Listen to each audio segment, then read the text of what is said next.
Sebelum melakukan pengukuran, kita wajib mengetahui spesifikasi multimeter yang kita gunakan agar dalam melakukan pengukuran kita mendapatkan hasil yang akurat dan terhindar dari kecelakaan kerja yang tidak diinginkan. Multimeter yang kita gunakan produk dari Fluke. Tipenya itu 179 RMS, yaitu kepanjangan dari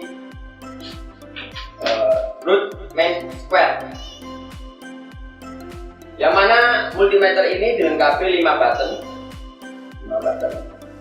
lalu satu rotary switch dan 4 terminal. Untuk multimeter ini juga dilengkapi beberapa komponen. Pertama adalah komponen itu 2 komponen probe, yaitu merah dan hitam.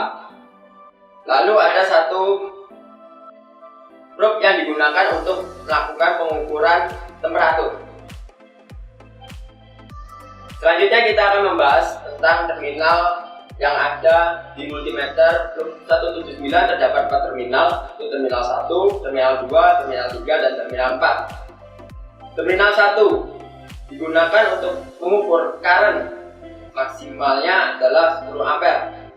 Untuk terminal 2 itu maksimal current dan diukur itu 400 mA.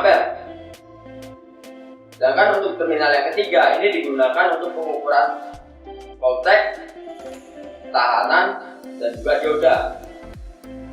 Lalu dan di terminal 4 ini digunakan untuk common-nya atau titik zeronya dari 3 terminal ini. Jadi ketika kita menggunakan salah satu terminal yang 1, 2, 3 ini, pasti untuk titik zeronya atau nolnya itu digunakan di terminal 4. Itu untuk pengenalan dari 4 terminal di Fluke dan tipenya 179.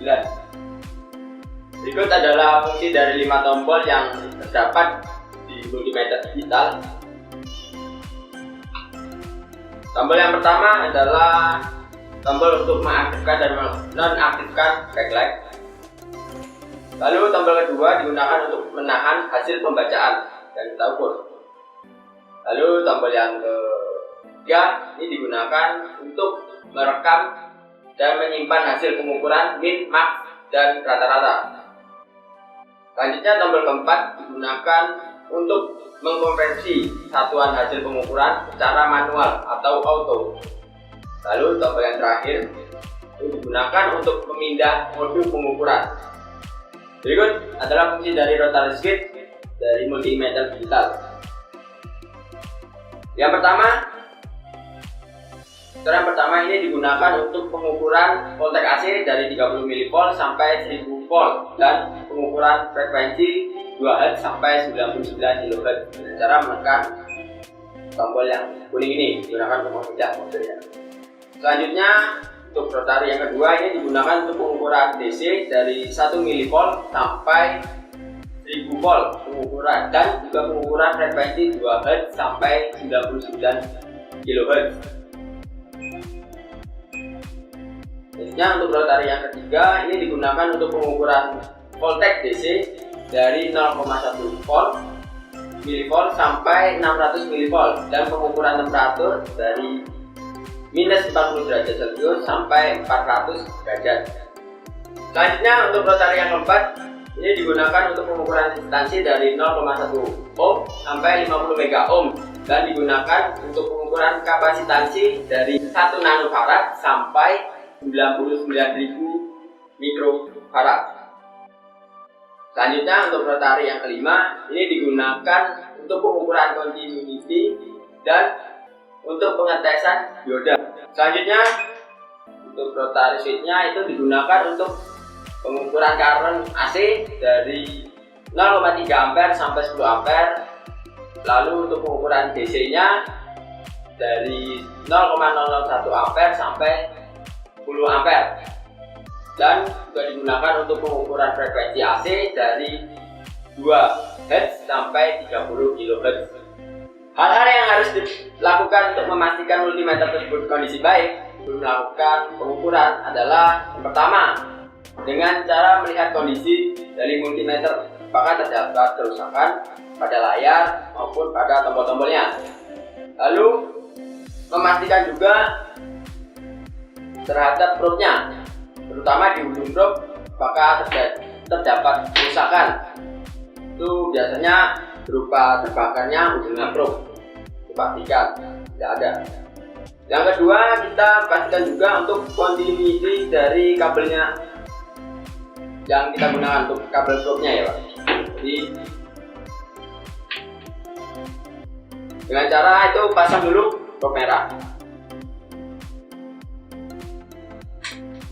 Setelah itu kita pasang probe hitam di kamen. Setelah itu kita pindah selektor switch-nya itu ke bagian continuity.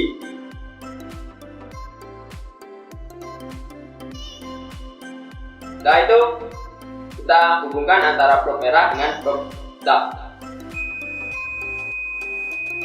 Apabila bersuara dan angka menunjukkan 0 ohm, itu menandakan bahwa continuity dari kabelnya itu kondisi baik. Selanjutnya kita lakukan pemeriksaan di simbol baterai. Biasanya ketika multimeter itu mengalami baterai low, dia akan menunjukkan memberitahu ada simbol baterai yang tampil di ujung LCD sini. Dia akan tampil. Tapi kalau tidak tampil, dia menandakan kondisi baterai masih bagus. Selanjutnya kita akan melakukan pemeriksaan fuse, yaitu dengan cara kita pindahkan dulu selektor ke continuity. Kemudian kita gunakan kabel probe yang warna merah. Lalu kita langsung masukkan ke terminal 400 mA untuk memeriksa fuse 400 mA itu kondisi putus atau tidak. Apabila dia menunjukkan angka 1 ohm atau dia ada buzzer yang bunyi, itu menandakan fuse tidak putus. Sebaliknya, apabila fuse putus, dia tidak akan menunjukkan angka ohm, dia akan menunjukkan angka OL dan tidak ada buzzer yang berbunyi. Sama halnya untuk yang 10 ampere. Jadi untuk multimeter yang kita gunakan ini kondisi baik. Sekian dari pengenalan spesifikasi untuk multimeter Flux tipe 179, mana nanti kita akan mendemonstrasikan tentang pengukuran voltage, current, dan resistasi.